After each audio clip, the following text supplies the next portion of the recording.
Hey, Leilani with the Magical Solution here, and I wanted to come on to answer another question that you guys have regarding Espiritismo and specifically MISAs. But before I do, I wanted to let you know that I have an entire blog series on all things Espiritismo, okay? From the history of Espiritismo to basic practices to the role of mediums and misas, right? And everything in between. Right now, this series is 101, and I'm intending on writing more blogs in much more in-depth subjects. But for now, they are a wonderful start for anyone who is curious about Espiritismo, spiritualism, and spiritism.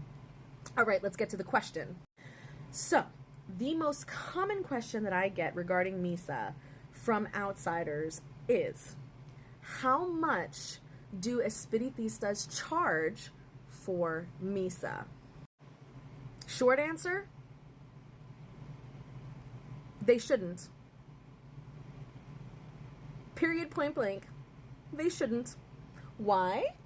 Because MISA is part of what we call the work of la caridad, right? The work of charity, the work of love, the work of service to our community, right? Because misas are meant to, bring healing and messages and blessings and cleansings, and it serves so many purposes within our community that are supposed to be given freely to each other within the community and are supposed to be done through the gifts given to us by spirit, right? So because of that, they are supposed to be free. However, right, we live in the 21st century, we live in America where the economy is crap, and unfortunately Espiritistas are now utilizing their skill sets to sort of supplement some of the money that they need, right? And there's nothing inherently wrong with that. And at the end of the day, we really can't look at Espiritismo practices as a shoulda, coulda, woulda situation. We have to look at it based on what's happening, right? And so because of the current circumstances, we do see people charging for MISA. And so what does that look like? Now, I can really truly only speak for myself. There are a lot of Espiritistas out here who do what I do, which is I host MISA by donation, right? So you give what you can attend, or if you have another way of offering up service and help during MISA, that is another form of payment. And what that looks like might be, helping to set up, maybe bringing food for after the MISA, maybe providing transportation to, some Espiritistas or mediums who need to get there, etc., etc. Now, where it starts to get a little dicey is the fact that we in our culture have so many different types of misas. The misas that outsiders are more commonly used to seeing or hearing about are usually the public misas, which are formatted in a way where it's almost like a mass, there's prayers, there's communication with deceased loved ones, there's healing, very basic, very surface level, very digestible for the community, right? And so usually those are free and those are open to the public. But we also have other types of misas and private misas that are a little bit more intense and more directed towards specific purposes. So, for example, there might be a misa of investigation where we are, looking into the spiritual court of someone. Maybe there's a misa that has to do with removing a causa, removing a problem, or an exorcism of a particular spirit.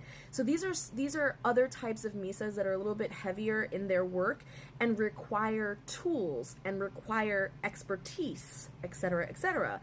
And so in those instances, it is not uncommon for Espiritistas to charge because they need to obtain tools and other mediums with experience who will come, and many of them may not want to do it for free, right? So at the end of the day, some of these misas are going to cost something, and whether or not they choose is really dependent upon the Espiritista. There's really no judgment in that. But in terms of the public ones, in terms of the more, conservative type ceremonies that we have that are open to the public, they are usually and supposed to be free. And as far as donations, we've seen donation types of misas going for anywhere from give what you can all the way up to like $50.